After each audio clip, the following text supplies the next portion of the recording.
testing out Barrowlands VR. The music should work now, though I'm still having trouble with with like dynamically inserting the random track, which is a bit annoying, but let's just test it out. And yeah, actually the sound seems to trigger on and off sometimes. So I'll test it a bit now. It's not true, it's not working with the sound, which is annoying because I wanted to demonstrate that. Sometimes it seems to work, sometimes it doesn't. It's quite annoying. I hate Google for introducing that or stopping the loaded the browser companies did, or companies that have browsers introduced that you can't have like auto playing audio. It just makes everything fucking 10 times more difficult now as a developer. Whenever you're trying to make experiences like this where it's like a game, because audio just becomes a massive pain in the ass now. Thank you to all the tech overlords. But anyway, you got to deal with it, and this is what's part of it. Just go back again. For some reason, this has stopped working, which is a bit annoying. Just find link.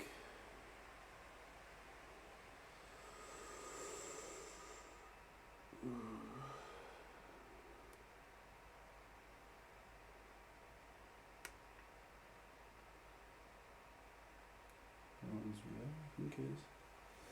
For the deployments, this is annoying. This on. It's the right link, isn't it?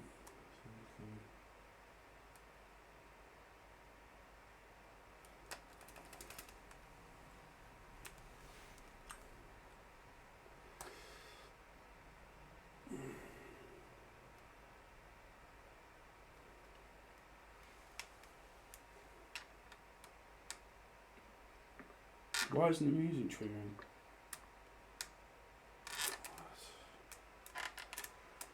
I'm so confused as to why that doesn't work. Ah, it's going to ruin the entire fucking experience because I'm supposed to be testing it with that. It just ruins everything. I'm supposed to be testing the fucking thing. Why am I just getting blocked by that view? It's just a piss off. So don't record any audio. No. Mute. I think I have to mute it now. Try that. I think it might be blocking the audio or something random. Probably, I guess.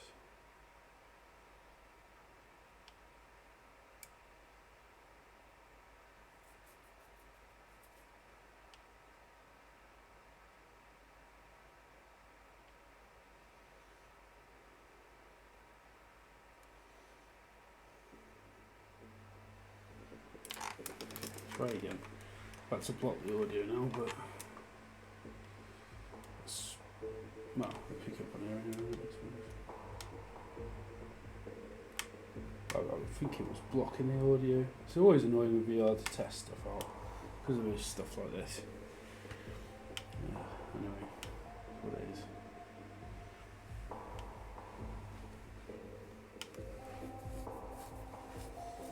Loading times, 10 seconds. Still no sound. Oh, interesting. What? Okay, weird. No, it doesn't even have sound for. What's sound? Fucking 30 seconds maybe. My phone might be on mute or something. Ah, it's on mute. Oh, you goddamn idiot. Probably that.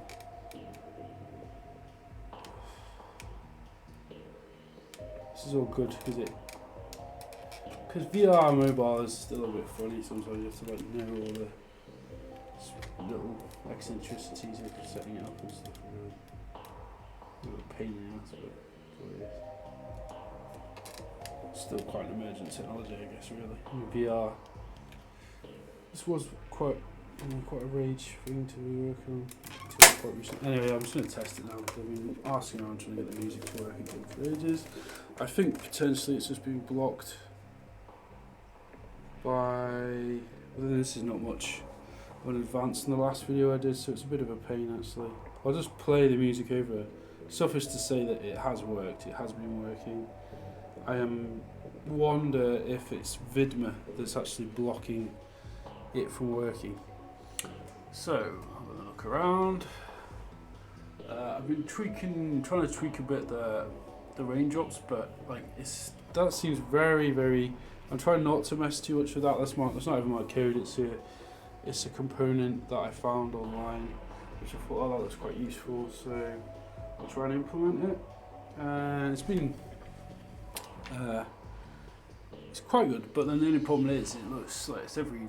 I mean, I've obviously tried to increase the numbers for the rain, for the actual particles that get generated, but it doesn't seem that consistent. It seems to cause some severe frame rate drops as well when I'm testing it on desktop, so I'm not sure. I'm going to try and keep it minimal. I might even take it out at some point, it depends. One other thought I was having when I was testing this a bit before as well was whether to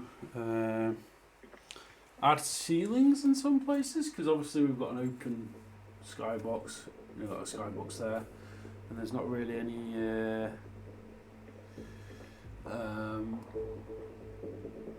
ceilings anywhere, and I don't want a ceiling everywhere because then you won't be able to see the sky, which is quite nice. This is nice. It's a beautiful skybox, so I want to keep it there. But also at the same time, it would add a bit more, because at the minute it's quite a flat environment, right? Even though they're randomly generated, and that's quite interesting. You're essentially just in a like a cornfield maze or something, really. They're obviously a glorified one, but it's a glorified cornfield maze, right? It's quite static. The other thing I could do to modify this would be to variate the heights for each wall, or make like 2 or 3 variations, because then you have like a different, it's just it's more variated then. And that wouldn't be that tough to do. Basically all I'd have to do is, when in the loop for adding these, just add some sort of function that basically returns whatever, like 1, 2, 3 or whatever, and then just applies that height, it stores it in a variable or something. It would be pretty easy, to be honest. It wouldn't be hard at all. So I might try that out. I think it could add a lot of, could make the environments just look a bit more dynamic, a bit more interesting, a bit more variation in some respects. Would be good. Even though I know like this has come on, this looks amazing. Like for example, just where I am now, obviously, pardon me, but just looking down at this is quite one of my favourite parts in terms of the immersion factor, because it feels like we're almost getting jitters looking over that edge. This is views like this, but obviously since it's randomly generated, that's like every now and then. But yeah, I had a further thought on the game mechanic itself as well. So basically, I'm going to give the player a hard time on it of like 10 or 15 minutes or something. Probably 10. I want this to be a fast experience for players. And the idea of the game is to find as many portals as you can, and then at the end of that, will get toted up. So every time you teleport into a new environment, it'll give you another counter. And then when it's the 10 minutes up, you go to an end screen. It says you managed to find, you found 10 different portals. And that would just be it. Simple game mechanic, not nothing too complicated. Have been experimenting with adding little dwarf characters, like little ginger dwarfs, basically, sort of like fantasy dwarfs. I might keep that out though. I was having some trouble with it, but I've sort of written a lot of the code for it, so I might try and get it back in there before. Then you've got like NPC characters that are basically walking around as well, which will be cool if I can get that working. Not sure if I'll be able to. I'm having a bit of trouble finding this. This is quite a difficult maze. Sometimes they are really quite tough. They can be up to 2,500 wide, width and height, so they can be massive, or total area, sorry. So they can be massive maps, So this is I've probably just landed in a massive one. But sometimes they're not. Sometimes they're like really flat, and that's it. And that's the point, because it's random, it's procedural. It's quite hard to predict. I might sit down for a minute just so I've got a bit of have a rest.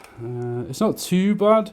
In terms of like the movement, but one thing though, if you actually play the game like this, sitting down, is there is quite a lot of neck strain. You really need, this is a game that really needs, because if I have to do that hurts my neck.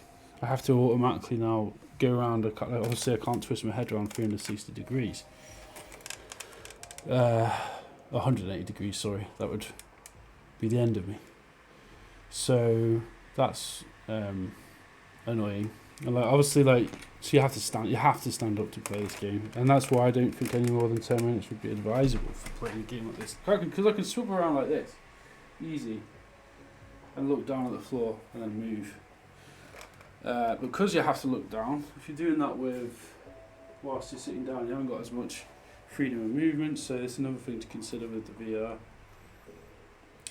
But then obviously there's a trade-off, because the gaze-based movement will work on anything, literally. I mean, the fuse cursor means it works anywhere. It'll work on a mobile, it'll work on a desktop, it'll work on VR, work in AR, just anything really. That's the reason for it, really. Right, I think this might be, and there is also a scenario I have to account for at the minute, which is where a player can get trapped within a map. So, i.e., there's basically that scenario can happen. But I'm in two minds about that, whether I keep that in, because this is, after all, a game that's about randomness. Because the exhibition we're doing is basically based on William Burroughs and Burroughs labyrinths and things. So maybe the randomness of being trapped there is part of the experience, right? As opposed to it's a sort of feature, not a bug, as it were. But because obviously, I'm going to code in something now which will give you the 10 minutes. Once the 10 minutes is up, you have to restart the game, or you go to the end screen and then restart. And obviously, because it's going to be part of an installation for an art show, I can make it so that is part of the experience. So once you've played through, maybe get a printout. That's actually a pretty good idea. You get a print out of your you're mining down the burrows or whatever, portal mining down the burrows or something. That's probably quite a good idea, It makes it a bit more, because it's obviously like a mixed reality experience, right? It's in the sense that it's going to be part of an art installation. I mean it in that sense, not in the literal technical sense. Though I guess it is. I mean, it does load in via AR, so in some respects it will be, but then it's not really designed for AR. It will load in it, but as to whether it'll work, I don't know. I'll just reload this so I can test it out in another scenario. Just have to reload the tab.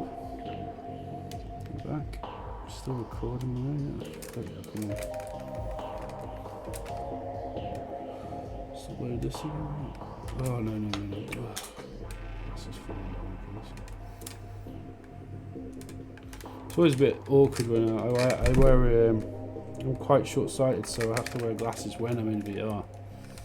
They just fell on the floor, but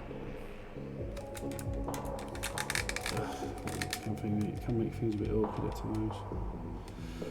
Repository, I have to go for this. Oh, now it's loaded in the bloody fuck. Sorry, pardon my French. For flipping heck.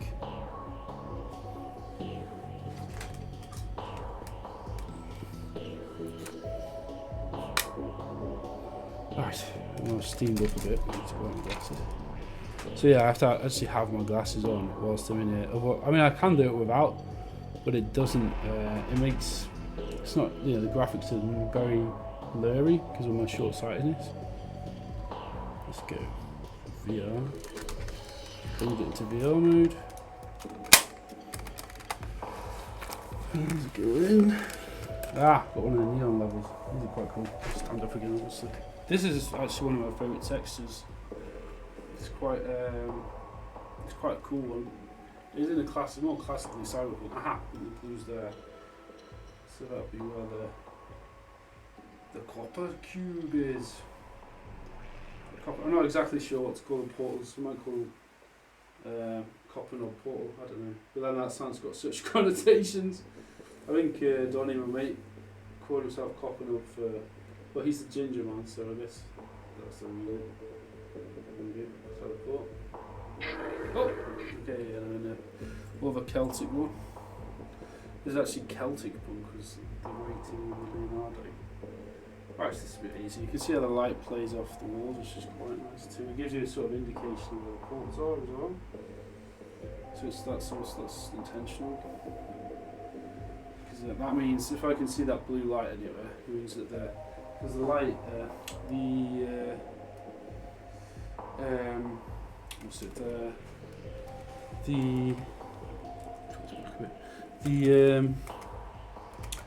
The portal does emit like a light. So if I can see like that sort of like reflected blue light, it means I'm close to a portal basically. It's obviously a lot more immersive when the music's working as well. I'm dead annoyed about that, and I think the reason for it is because of the Bidmer. I think it blocks the audio because it's recording or something, because it was working perfectly before. The joys. So it's got to be here somewhere. It must be, because you can see there's a light there, so it's shining somewhere nearby.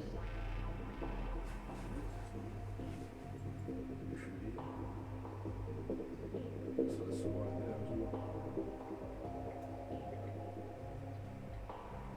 I'm not sure actually if there's something I need to check, which could be a bug as well, as if sometimes the exit, which you definitely need, can sometimes I'm gonna say something direction. Could sometimes be loading into basically the inside of two walls, so there would be no way you could actually reach it. That has actually given me an idea. Just now. So there could actually be a mining aspect to this game, which would actually be pretty interesting. So basically, you could have this is actually not a bad idea. So basically, you could chip away at the walls to also find the portals, and then that also gets around the issues with. And I know how to do that. Basically, it's just like it's an on-click event for when you look at a wall, and then you just destroy the wall basically, just delete it basically, it'd be easy. And that might be quite, just have a chipping noise. You can maybe even have an animation, like a laser animation or something. That is actually not a bad idea, because then it becomes more of like I guess around the problem of occasionally being trapped, and it just makes it more interesting as a game, I think, because you got like a destructive element, like, or an attack element. Though you're not attacking people, you're attacking walls, but I think I'll have a crack at implementing that. This is why testing is really useful, because you can, whilst you're in the game, you can sort of just like go, well, maybe this would be an interesting workaround for that, or maybe that's an alternative thing I can consider in the game mechanic. Especially important if you're doing game design, of course, because you might. And I tend to like iterate, so I tend to prototype something and then iterate a design. That tends to be my design process anyway. Like an equivalent to like. When people write stories, some people plot everything beforehand, whereas others are pantsers, so they tend to improvise as they go along. Now I'm definitely more in the second camp, to be honest. I have a rough plan in mind, but I'll tend to go off course. I mean, that's me as a person, really. I'm very experimental. I just tend to enjoy more going off on interesting tangents as opposed to, just like having a really strict plan and sticking to it like really rigidly. Anyway, so I think I'll do one more test and then I'll end this video. It's giving me some good ideas. I know I'm going to definitely try and implement the destructive walls routine thing. Because I think that would just be really interesting, and I think it does add an extra layer of gameplay, which will make it, more of a game, more gamified, more gamey, and just a better game in general. It gets around a lot of the issues which otherwise I'd have to, spend a small lifetime working out because of the regenerative procedural aspect of it. Not a small lifetime, that's an exaggeration, but you know what I mean. And I think it'd just be a cool gameplay element to us. So, last test. We're in this Celtic one again, the Celtic punk. Let's see if we can see anything. Since the last video also I did speed up the time it takes to fuse and move, which I think is a big improvement, because I play tested this on a few friends and they all said the same thing. Apart from the craning of the necks, it was the movement was a bit too slow. A few of them didn't get it at first, they had to look down at the floor to move. Another thing I might add is also just an indicator of where you can move. So example, a 3x3 grid showing exactly the places where you could move in the next few moves basically. It's just like little indicators like that, like with a bit of opacity on it or something. I've not yet worked out how to do it though. But there would be something like basically select the player cam entity, select the nearest elements of type floor, and then add, basically the primitives to that essentially. So I sort of know in theory how to do it. But yeah, I think next thing I'm going to do is so if you gaze at this, it gets destroyed basically.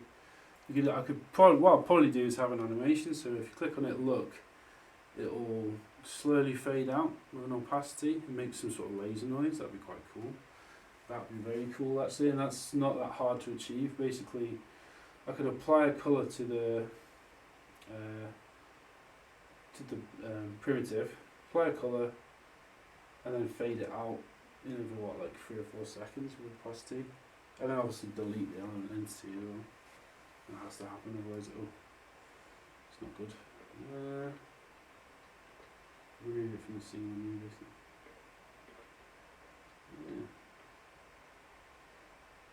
Yeah. Okay, so this is more just the same, so I'm not going to regurgitate.